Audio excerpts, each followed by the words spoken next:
الله الله على الجمال. عملنا قطايف حلوة قوي بطريقة سهلة وسريعة، وكمان مش هتاخد منك وقت، وهتعمليها في البيت بطريقة كويسة جدا واسهل ما تجيبيها من بره، واحسن وانضف، وكمان انت اللي عاملاها بايدك.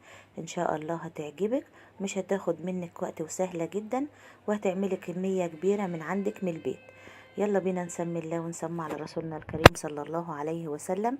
هنا يا حبايبي انا معايا هنا كوبايتين دقيق من الابيض بتاعنا العادي اللي هو جميع استخدامات، وعندي هنا نص كوباية دقيق بسبوسة اللي هو دقيق السميد. هتحطي دقيق السميد على القطايف، جربيها وهتبقى حلوة قوي وهتعجبك، وبرضه هتبقى طعمها حلو كده، فيها سنة قرمشة بسيطة كده. هنا انا حطيت كوبايتين الدقيق وعليهم نص كوباية دقيق من السميد، وهنا معلقتين كبار من السكر. الكوبايه اللي تعايري بها دقيق الابيض عايري بها نص كوبايه الدقيق السميد. وهنحط هنا بدون خميره او بدون خميره، مش هنعملها بخميره، ولا هتخمري ولا هتسيبها وقت كتير ولا الكلام ده كله. معلقه نحط كيس بيكنج باودر، وهنا عايزينها تبقى مقرمش نحط معلقتين كبار نشا، هتخليها مقرمشه قوي. ولو عايزه لونها يبقى اصفر حطي معلقتين كاستر، انما النشا هتخلي لونها ابيض عادي زي ما هي.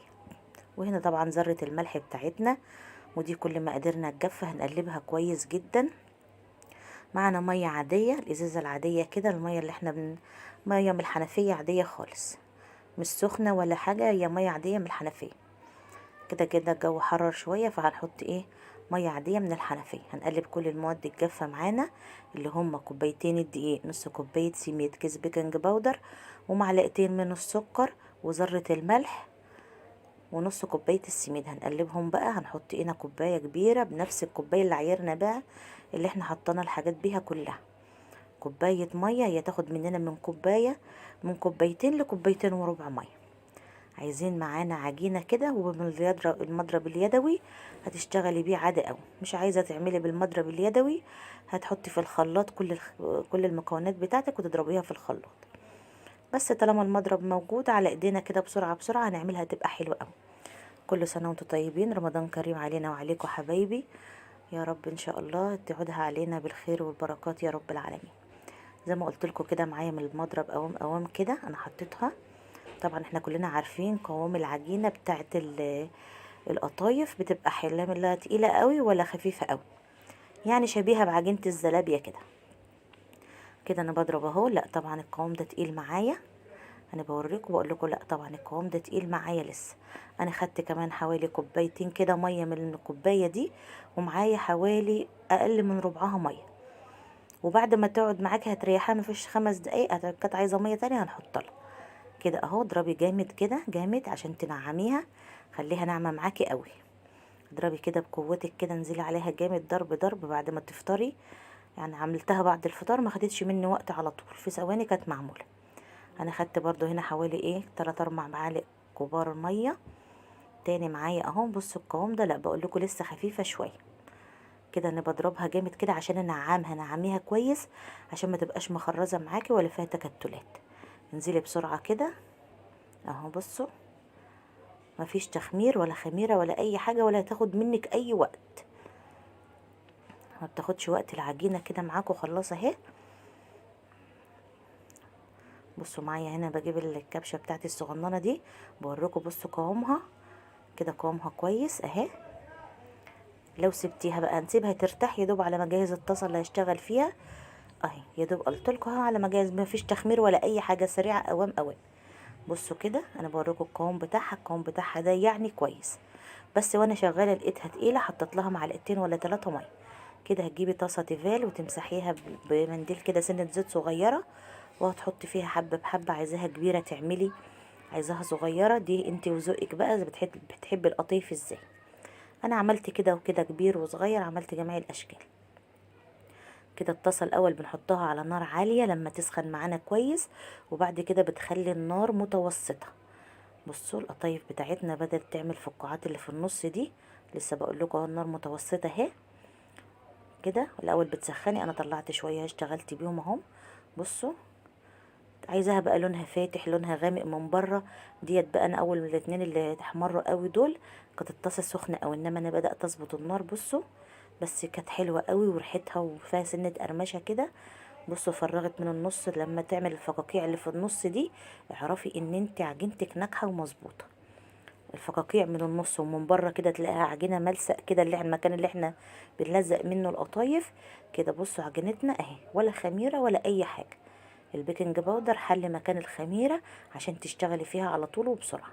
هنا بقول لكم انا لقيتها تقيلة شوية وسميكة، زودتها ايه معلقتين ولا 3 مية. كل ما تتقل معاكي وانت مشغلاها كل ما ترتاح بتتقل. كل ما تتقل حطي معلقتين مية خفيها بها وانت شغالة كده. بتعمل دول كوبايتين دي عملوا معايا كمية حلوة. انا مش عايزة كتير، انا عايزة يدوب على قد ايه الاكل كده، مش عايزة اشيل منها كتير ولا حاجة. اهي طاسة تيفال، لو عندك حتى طاسة ألمونيا ممكن تهدي عليها النار وتمسحها مسحة زيت وتعملي فيها عادي، بس انا عندي التيفال فعملت فيها. بصوا يا حبايبي بقول لكم اهي، هي كده اما تنشف من جوه بقى تحسوا ان هي ايه، البلبله اللي فيها في النص دي خلاص راحت، يبقى هي كده استوت وحلو. لحد ما تنشف والابيض باللي فيها في النص ده يروح خالص، يبقى كده القطايف بتاعتنا استوت. وتطلعيها بقى فريشي فوطه زي ما انا عامله على الصينيه كده، فوطه من تحت ومن فوق، وتغطي على طول عشان ما تنشفش منك. اهو بصوا ما خدتش وقت، على طول اشتغلت. طالما العجينه خلاص بقت حلوه معايا، اشتغلي بقى صبي على طول على طول كده، مش هتاخد منك وقت. بره غاليه جدا، الكيلو بيخش له في حوالي 25 جنيه، وكمان توابير عليها بتقفلك يجي ساعتين على ما تجيبي نص كيلو قطايف. طب وليه في البيت وبسرعه وما صرفتش 25 جنيه؟ هو نص كيلو دقيق ونص كوبايه سميد كانت عندي وكيس بيكنج باودر، واشتغلت في البيت وخدتش مني اي مجهود. اهي بطلع على طول، بس بحطه تحت الفوطه زي ما انا قلت لكم. خلي الفوطه تحت وفوق وغطي عشان بتنشف منك. يعني الحاجه بلاش الغالي، طالما احنا نقدر نعملها في البيت وبره غاليه بلاش نجيبها من بره. اشتغلي باي حاجات عندك في البيت زي ما انت شايفه كده، ان شاء الله مش هتاخد منك وقت. سهله جدا. بصوا الكميه يعني ما شاء الله قعدت عندي لتاني يوم كمان. كده اهو. صبي بقى على قدك زي ما قلت لك، في ناس بتحبها الحجم الكبير اعملي، لو بتحبها الحجم الصغير اللي هو العصافير ده اعملي. اي شكل انت عايزاه اعمليه، الحجم اللي بتحبيه اعمليه. الحاجه اللي تبقى غاليه او من بره ونحاول ان احنا نعملها في البيت باسعار قليله او باقل التكاليف نعملها. بلاش لما تكون الحاجه غاليه بيبقى عليها طابور، يعني ممكن تقفي من العصر لحد المغرب وانت ما جبتيش اصلا، مش عارفه ليه عليها توابير زحمه قوي القطايف عند بتوع الكنافه والحاجات دي. بصوا بقول لكم طريه جدا لدرجه ان انا بلمها في ايدي وبرجع تتفرد تاني لوحدها عادي. اللي لازقه في جنب الطاسه دي برضو بنقفلها، اي جايه تحس ان هي مش كامله دايره كامله كده، بس برضو قفلناها وعملناها. كانت حلوه قوي وكان طعمها حلو. نص كوبايه الدقيق السميد دي لو مش عايزاها ومش عايزه تحطيها دي اضافه عاديه، ممكن تشتغلي بدقيق ابيض عادي، بس انا قلت بتدي للعجينه بتاعتها سنه قرمشه في البق كده بتبقى حلوه. اهو كده انا شغاله. خلي بالك النار زي ما قلت لك تبقى هاديه عشان ما تتحرقش وتاخد لون منك. كده كده لسه هنحمرها. يلا يا حبايبي اللي وصلت معايا لحد هنا في الفيديو بتاعي ما تنسونيش في اللايك، واللي ما اشتركش عندي في قناتي قناه شروق وماما في المطبخ يشترك. وان شاء الله كل حاجه بنقدمها تعجبكم وتنول رضاكم يا رب، وتعليقاتكم الجميله وما تحرمش منكم ولا من تعليقاتكم ابدا. بصوا اهي خلاص كده استوت اهي، بتطلع وبحط غيرها على طول. ما خدتش في وقت خالص، يعني انا عملتها وعجنتها وجبت الطاسه وكل ده ما في على طول، ما ريحتش العجينه حوالي 3 4 دقايق. على ما جهزت الحاجه كانت هي بقت كويسه كده كده، ما فيهاش خميره ولا هتخمر. فكده يا حبايبي خلاص اهو. كل مره والتانيه ايه نضفي مكان الحاجه اللي في الطاسه دي لو فرفيت ولا حاجه فيها. بصوا اهو انا بحط، حطي خلي عندك لو عندك كبشه صغننه كده، ما عندكيش ممكن باي معلقه كبيره من بتاعه الاكل تحطي معلقتين ولا حاجه كده على طول، وهتستوي معايا على طول وحلوه قوي. كده اهو. لو عندك طاسه اكبر من كده او صينيه تيفال اللي هي بتاعه البسبوسه برضو حطي فيها واشتغلي منها على طول. بصوا انا حطاها طبعا على صينيه وتحتها فوطه وفوقها فوطه عشان تبقى طريه معايا وتبقى حلوه قوي معاكي وما تنشفش معاكي، عشان لما تيجي تقفليها تتقفل معاكي كويس جدا. هنعمل لها برضو حشوات حلوه ان شاء الله هتعجبكم. وفي حشوه كده انا بعملها لاولادي بيحبوها بقى، ده اللي ما بيحبوش المكسرات ولا جوز الهند ولا الزبيب ولا الحاجات دي. بصوا اللون، بصوا قلبها من جوه متفتحه وحلوه قوي. طالما اتفتحت معاكي من جوه كده الفقاقيع اللي فيها دي والطرف بتاعها حلو، اعرفي عجينتك ناجحه. بصوا اهي انا خلصت الكميه. بصوا يا حبايبي خلاص اهو، دي خدت لون شويه، انما اللي جوه اللي ورا بقى اللي بدات اشغل فيها النار خدتش لون، لونها فاتح كده وجميل. اعملي حساب ان انت لسه هتحمريها. بصوا طريه جدا، طريه وتقفلت معايا على طول، ولا واحده اتفتحت معايا وكانت حلوه قوي. هنا كمان جهزنا حشو اهو، انا عملت شويه حشيت شويه. عندنا جوز الهند وزبيب وحطيت عليهم معلقه سكر عاديه عشان تمسك الحشو معايا. وكمان معايا حشو تانية عيالي بيحبوها بالجبنة النستون او الجبنة المربعات اللي هي كيري. وبرضه بتعمليها بتقشريها كده وتهرسيها بمعلقة سكر وبتحشي القطايف. حشيت شوية بجبنة وشوية بايه بالزبيب وجوز الهند اهي. بصي بحط حتة الجبنة هنا بس طلعيها وهرسيها بمعلقة سكر عشان تتماسك معاكي. السكر بقى مع الجبنة كده بيسيح. بصوا بتتقفل معايا حلو ازاي عشان هي طرية ومش ناشفة وحلوة قوي. الجبنه طبعا بتسيح جوه مع السكر فبتتكرمل كده وبتعمل فقاقيع من النص كرمله كده بتبقى لونها حلو قوي كده. يا حبايبي انا بحشيها كلها معاكم اهو. هكملها بقى حشو كلها وهنجهز بقى الزيت والسيرب بتاعنا نعمله يكون سيرب متوسط، مش تقيل قوي ولا خفيف قوي كده. انا حشيت شويه اهو. حط الجبنه في النص، بلاش الجبنه ايه لو طلعت على الطروف هتيجي في ايدك. الحمد لله طلعت على الطروفه عشان اوريها لكم. بصوا لزقت في ايدي، فانا برضو خدت الحته زياده شلتها وقفلت حلو تاني عادي. بس قفليها كويس جدا عشان السكر ده بيتكرمل في الزيت كده اهو. خلاص كده خلاص الكميه زي ما انتوا شايفين كده زي دي كده اهو. كده خلاص انا جبت الزيت وبقلي فيها اهو. كده هنقلي الاول مثلا اللي هي اللي بالزبيب وجوز الهند، وبعد كده هنقلي التانية اللي بالجبنة عشان بتطلع سكر بسيط كده بتتكرمل. وهنا السيرب انا مجهزاه، عامله كوبايتين سكر على كوبايه ونص ميه على شرايح ليمون، وبعد كده حطيت عليهم فانيليا. مش هتاخد منك وقت في التحمير، بتتحمر بسرعه قوي. خلي النار متوسطه برضو عليها، في الاول الزيت يكون سخن وبعد كده النار تكون متوسطه عشان تقرمش معايا. بصوا حبايبي بقى جنبي كانت ريحتها حلوه قوي وطعمها بصراحه كان حلو كده. خلاص هنحمرها، هتخلي لونها ذهبي كده مش هتغمقيها قوي. وعلى طول وانت واقفه كل ده بصوا وانا واقفه يعني عملتها وتشكلتها وقفلتها وحشيتها وكل ده وانا واقفه قدامكم كده على طول. في ثواني كده على ما اجهز الحاجه يكون الحاجه بتاعتي جهزت خلاص عليها. جربوا القطايف بالطريقه دي بدل ما تشتري من بره. ليه نشتري ب25 جنيه وانت ممكن تشتري نص كيلو دقيق ب6 جنيه؟ يعني نص كيلو دقيق ب6 جنيه يبقى انت وكيس بيكنج باودر ب2 جنيه. مش هتخشي في، ولو عندك شويه لو جبتي نص كيلو ربع كيلو دقيق بسبوسه مش هتكملي ال10 جنيه.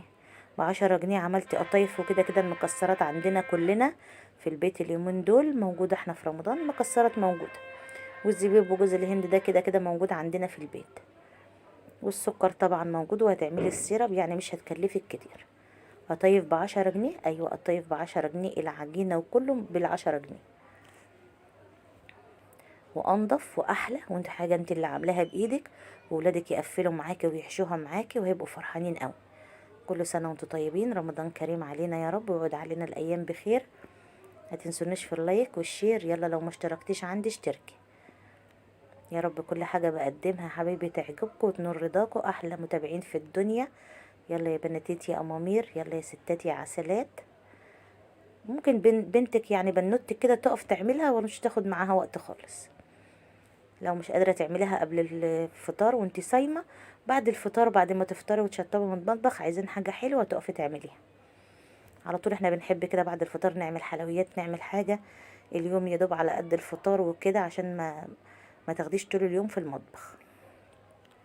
بصوا لونها بقى حلو قوي وكانت مقرمشة اهو. هنحمرها كده. اللون ده بقى ايه براحتك، في ناس بتحبها لونها ذهبي فاتح، في ناس بتحبها متحمرة قوي. اللون ده بتاعك انتي بقى. بصوا لونها حلو ازاي ومتقفلة، والحشو ما فتحتش في الزيت والحشو ما طلعش فيه منها ولا اي حاجة. جربوا الطريقة دي ان شاء الله هتعجبكم. اللي بتتحمر بحط غيرها. خلاص كده هنطلع اللي اتحمرت معايا، بس مش هطلع على السيرب على طول، طلعي على صينية او حاجة او في مصفى وما تحطيش في السيرب على طول. اول ما تطلعيها سخنه كده على السيرب هتطرى منك، استنى ما هي تهدى شويه. السيرب كده كده بارد، بس هي تهدى شويه من الزيت بس. مفيش، يا دوب على ما تحطي حطه تانية في الطاسه يكون انت حطيتها في السيرب. كده خلاص اهو، حطينا كل الكميه اللي معانا. بصوا لونها جميل قوي، وكمان يعني مقرمشه، والحشو اللي فيها الجبنه، جربي اللي بالجبنه النستون دي ان شاء الله تعجبك. واللي ما بيحبش الجبنه وعنده المكسرات يعمل بالمكسرات. اهي انا بقول لكم انا عامله منها صغير اهو، في حجم صغير وفي حجم كبير، يعني مش كلها كبيره، في كده وفي كده. اللي عايز صغيره يعمل واللي عايز كبيره يعمل.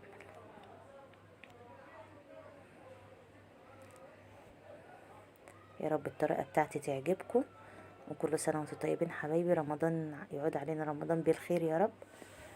يلا يا بناتيت، اللي ما اشتركش عندي يشترك، وحطوا اللايك، اوعي تنسي اللايك. لو وصلت الفيديو لحد هنا حطي لايك بقى، ما تنسينيش. اللايك ده اللي بيعلي الفيديو ويخلي الكل يشوفه ويعرف الطريقه. كده خلاص انا بقلي اهو، مستنيه اما اطلع شويه كده. انا معايا صينيه في ايدي بحط عليه، ان شاء الله تعجبكم. طريقه حلوه وسهله زي ما قلتلك، ما بتاخدش منك وقت خالص. كده السيرب معايا انا جبته اهو جنبي، هو بارد طبعا، انا عاملاه قبل ما ابدا خالص في القطايف. اعملي السيرب قبل ما تبتدي خالص. بصوا انا طلعتها على الصينيه، وبعد كده اما هدت مفيش ثواني حطيتها في السيرب. السيرب بقى هتطلعي على ايه؟ ما تطلعيش لا على مناديل ولا في طبق لوحده ولا حاجه. جهزي مصفى وتحتيها طبق وطلعي في المصفى. لو طلعتيها في المصفى هتفضل مقرمشه معاكي. ما طلعتهاش في المصفى هتطرى منك على طول. بتاع الجيلاتي معدم صاحبنا، بتاع الجيلاتي ده كل يوم يعدلنا بعد الفطار. بصوا يا حبايبي انا بطلع في المصفى على طول. بصوا لونها، طبعا دي شرايح الليمون اللي موجوده في السيرب. بصوا لونها ذهبي وحلوه ازاي. انا ما قرصتش عليها في اللون، خليها فاتحه. بصوا بقول لكم قرمشه. هخلص بقى الكميه كلها. وكده يا حبايبي يكون خلصنا الفيديو بتاعنا النهارده. وكمان حمرت اللي في الجبنه، هتلاقوا السكر مكرمل عليها من بره كده، وطعمها تحفه. دي اللي بالمكسرات، مقرمشه من بره وكمان طريه من جوه، وتحفه قوي وطعمها تحفه. انا باكل معاكم منها اهي، طعمها جميل جدا. ودي طبعا اللي بالجبنه، اللي بره النقط الحمراء دي كرمله السكر بالجبنه. بصوا الجبنه سايحه فيها والسكر عامله ازاي، وكمان قربها طري. بقول لكم دي كرمله السكر اللي جوه القطايف. بصوا طعمها تحفه وجميله، وبرده ما خدتش مننا وقت خالص. ما تنسونيش في اللايك والشير وتفعلوا الجرس عشان يوصل لكم كل جديد من قناتي. والسلام عليكم ورحمه الله وبركاته.